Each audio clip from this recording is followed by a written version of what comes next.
Oh, really? Chat. Okay. Great. Okay. All right. Well, hi, everybody. This is our first live streaming on Facebook. I hope everyone is doing well this afternoon here at Damien Center. I'm the president and CEO, Alan Witchey. We're excited to be talking to people today.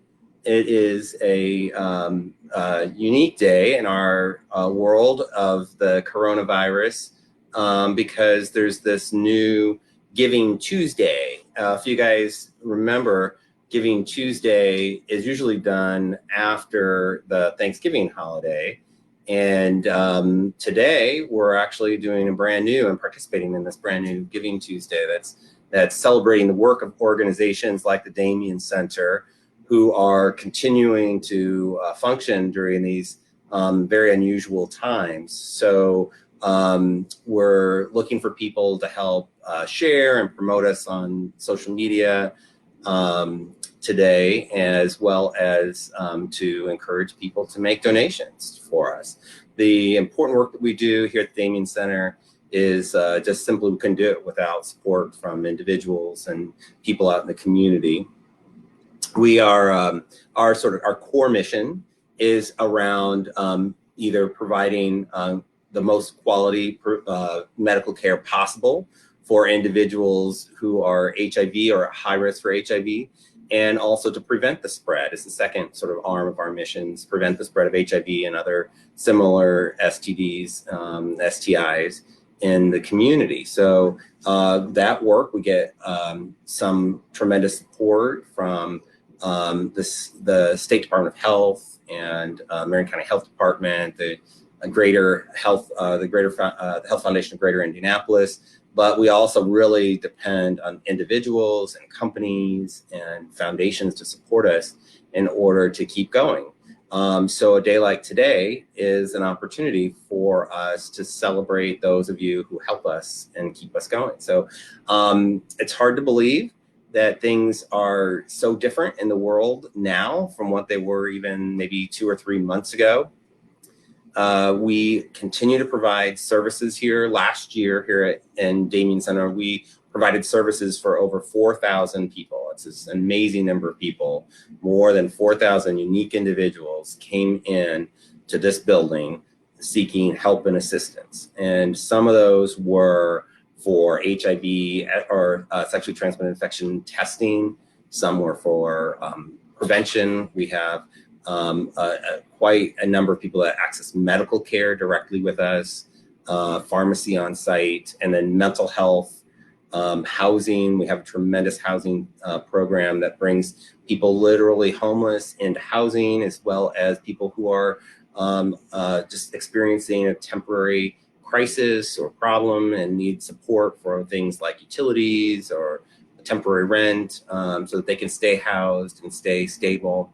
We also have a great mental health program to help people struggle with a lot of things. For instance, a day like today, where we are still in the midst of this pandemic, can be incredibly stressful. If you already have depression, if you already have anxiety, a lot of that can be heightened by the idea of the COVID-19. So it is great to have that kind of support. We have a mental health team. We have that's headed up by a great individual named Dylan, and he really works hard to find people to, on his team that can provide unconditional support and ongoing counseling, and both for addictions issues as well as other mental health issues. So it's really a great team, and they do fantastic work and have probably about the lowest no-show rate of any therapist in town.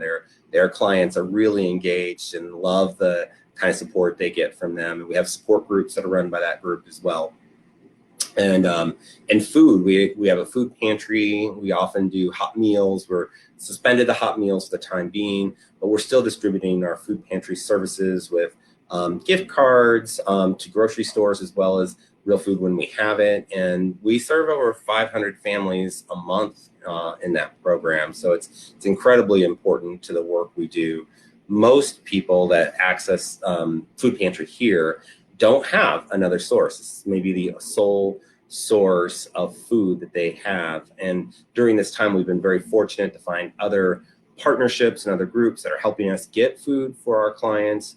But some of those are temporary sources. Some of them are ongoing sources. So that's been great. But certainly with food, we still need more. So if people are looking to do food drives, we had a really fun food drive early in this case where somebody went to a parking lot and just encouraged people to drop by food and bring food in for us, for our clients. And that was a great way to do it. So maybe they couldn't do it at their business anymore because people were working from home, and that was hard to go door to door and ask your neighbors, but you could sit in a parking lot and say, hey, anyone who has food can just drop it off in a bag and I'll collect it and bring it into the Damien Center. So that was really exciting to see people stepping up in different ways to do things like that. We continue to get donations for our food pantry, and people have done other virtual fundraising for us as well.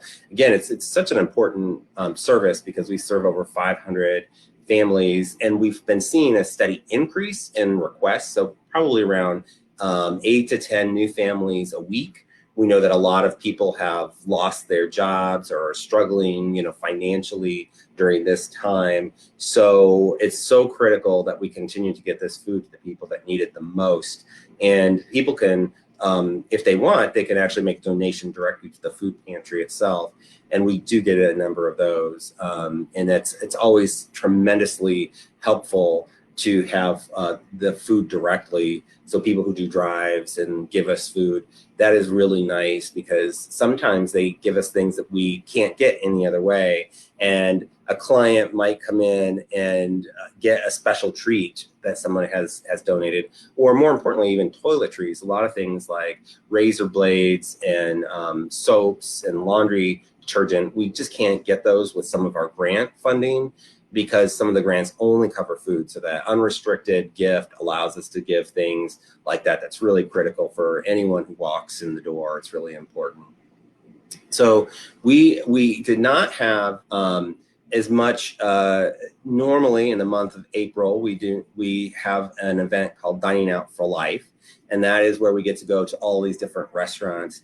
And for one night, people get to have dinner or lunch, and a portion of their proceeds come back to the Damien Center. We weren't able to host that event this year, so we really have been encouraging people to go to the restaurants that support us instead. So there are a great number of restaurants across the city that we want to encourage everyone to continue to support and continue to go to. 45 Degrees on Mass Avenue is an example, English Ivy, even Mimi Blue and Roosters, great restaurants that have been really supportive of us. And we want to encourage people to keep going to support those restaurants. We are hoping to do Dining Out for Life in September. So I'm excited to say that September 10th is the new date that we've set up to do Dining Out for Life. We don't know what life will be like at that point in time. So we don't know if we'll have a resurgence in the COVID-19 or if things will be reasonably okay and open. So we are tentatively holding that date. We encourage you to hold that date on your calendar as well. So it'd be kind of a fun night and afternoon again to go out for dinner with your friends. It's so easy to participate in Dining Out for Life. You just have to go out for dinner and invite all your friends, or go out for lunch and invite all your friends. And the restaurants give us a portion of that.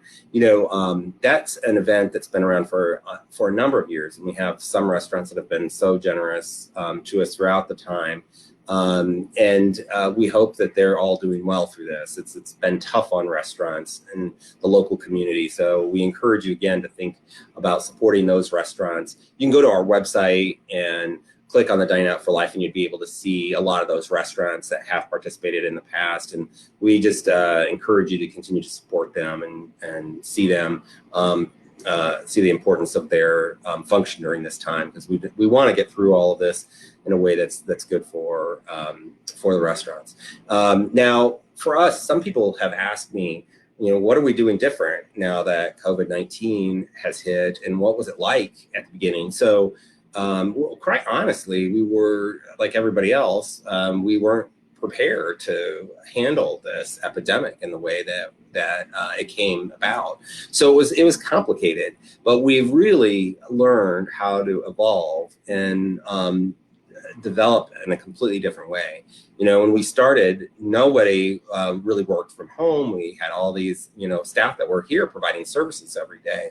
And when the epidemic hit, we had to figure out right away from each position, how do we determine who can work from home, who could work in the office, and establish who's essential and non-essential in terms of on-site. And at the same time we were doing that, we wanted to continue to provide really needed services to our patients and our clients, because they are sometimes the most vulnerable and the most disenfranchised group of people in the city, and they needed food, they needed medical care, they needed you know, all the things that we were doing. And so I was really so proud of our team. Everybody really stepped up and said, you know, how can we do this? And right away we figured out some people could do their services that they're currently doing from home, but we didn't have the technology. Maybe they didn't have a computer, or we didn't know how to connect in. And so we really spent some time really early on figuring out how can, for instance, a case manager provide case management from home. And we were tremendously lucky to figure that out early on. We're able to get a huge portion of our staff working from home so that they were safe and clients could be safe and still get the service. And then we had to figure out certain things that still had to happen in person. For instance, in medical care, we are providing labs, and labs require you to be here in person to draw a lab. And so that couldn't be done from home. We we have a pharmacy on site, and that was great because medications could be mailed. They didn't have to come in to get their medications, but some of the lab work. And then if somebody was, you know, newly diagnosed, or there was somebody who was coming back to care, that was really complicated because they needed to often be assessed in person in a way that might not have been very easy to be done virtually.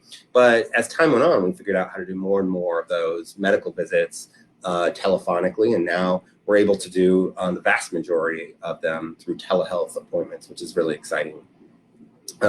Another really exciting thing that we did during this time period made me just really proud of the team.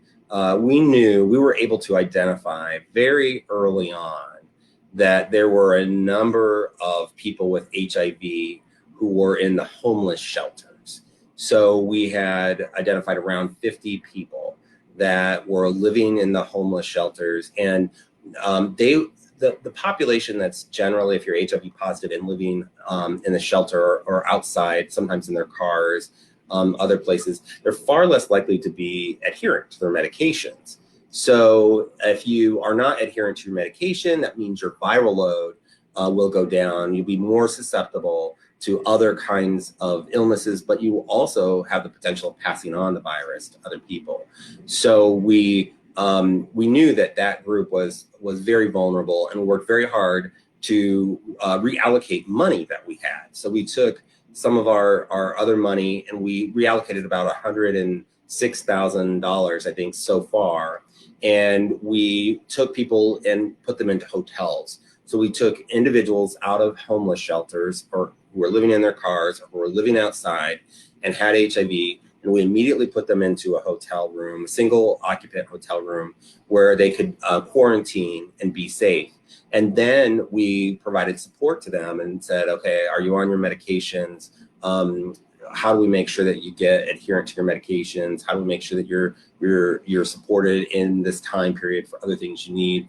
And then how do we take you at the end of that time and try to get you into permanent housing? So that's what we're working on now. We're some of those stays we started at 30 days, and now it's ongoing for some of them to go into their second 30 days if we have to. Some people we've worked to find other solutions for right away. But when we did this, we also looked at not just people who had HIV, but we also looked at a couple other disenfranchised populations, like LGBTQ populations who were also homeless. or even sex workers who are often homeless. Those two populations tend to cross over a lot into our population. So we were able to take some people who are HIV negative in those populations and also house them in hotels or motels for a period of time. Again, we approved 30 days, and then we work very hard to make sure that they're stable, and we try to have a housing plan for them. And the housing team, headed up by Tyne here at the center, really works hard to make sure that people who are most likely to end up back in homelessness get into additional supportive services and get medical care, and then hopefully provide them with permanent housing afterwards. So we're working on that part of it now. But we know at least we were able to help these people quarantine for a period of time. Another adaptation that we did, which I was really excited about, relates to even our mental health team, which is that we had to find a sort of an ethical way to have these conversations, which are really hard. I mean, most of the time when you have a mental health counselor, you build this relationship with that person, and you get to know who they are, and you really build that ongoing relationship with them. And so many of our mental health patients were struggling through this, and really they wouldn't go outside. They might not come here, but they were still really needing that support. And as many of us were, I mean, it's a very scary time, and everybody's anxiety and fears have gone up a lot. So it was certainly a tough time for our patients, but we figured out how to provide a safe way to do counseling with HIPAA compliance and protections for our patients and our clients in an important way. And so that's really been a critical lifeline for some of our patients that I just think otherwise might not have been able to sort of continue on in a reasonable way. So it's hard. Again, just to circle back to it, today is Giving Tuesday, and I hope people out there listening will consider making a donation to the Damien Center. We are working really hard to stay live and available during times with this COVID-19 crisis. We're continuing to figure out ways to adapt and evolve. One of the things we're trying to figure out now is, what are we going to be like when we're on the other side of this epidemic? And we're not there yet. So we know that it's going to continue to be something with us for a long time. How do we build telehealth, for instance, into our regular services? How do we find ways to do all the things that we do normally, but social distance? Can we deliver food pantry orders to people's homes? Can we, get HIV testing kits delivered to homes, which has been great. One of the things that we've really excited about that we were able to launch during this time is our teleprep program. For instance, if you're not familiar with PrEP, it's pre-exposure prophylaxis, and it allows you to essentially, if you take the right medication, and you're HIV negative and you get exposed to HIV, you will not get the virus, which is tremendous. It's wonderful that we have that medication today. It's something that was sort of we dreamed about for many years, and now you used to have to come into the clinic to get your labs done and to get your prescription and meet with a provider. And during this time, we figured out how to do that all online. So if you want to take PrEP, or somebody who wants to take PrEP, you can literally go to our site and sign up for it on our website. And you could see the doctor virtually, like we're doing today. You just have a very short consulting appointment with a doctor. You get your prescription and your HIV test to your home. So first of all, you get your HIV test. You take that, you mail it back, and then you get as long as you get a negative result, then you'll get your prescription and it'll get mailed to your home, and you never have to come in. And the great thing is we're figuring out how to do that for free for everyone. So essentially, if you have any kind of insurance, we can actually do that for you for free at no cost to you. We have to use the insurance as a way to track you in the system, the medical record system, but it is no cost to you. So if you are interested or you have a friend that's interested, this is the first time we've ever been able to do this, which is wonderful. You don't even have to come into the building. You don't have to do anything. It's all done virtually to get free prep. And we want to see that continue to grow. So we know that when this is all done, that's something we're going to continue to do, and we're going to continue to head that up. And Nick Sanders heads up that team, and he's been really great at figuring out how are we going to continue this process into the future. So again, we are still here. We're still doing a lot of important work, but it is something that we just can't do on our own.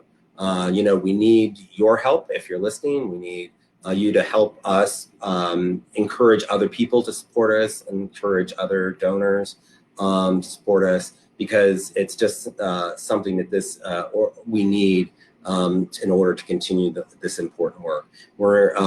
I will say that this organization was built on people's generosity, their volunteer, and donors. That's how this organization was built, and that's how it continues today. So thanks for joining me. It's been such a great thing for us to do this. It's our first time to do one of these, and we'll probably continue to do them in the future. And I certainly hope if you have questions or thoughts or ideas, I'm always open to hear them. So please don't hesitate to reach out to me personally, or reach out to our donor and engagement and community engagement team, headed up by Stephen McCoy. So he's always happy to get questions or emails as well. And again, I thank you so much. And I hope you will consider making a donation to us today, or asking again for your friends and family and supporters to continue to support us, because it's really important, the work that we're doing, and we'll continue to be here throughout this and after. All right. Have a great day, everybody. Thanks.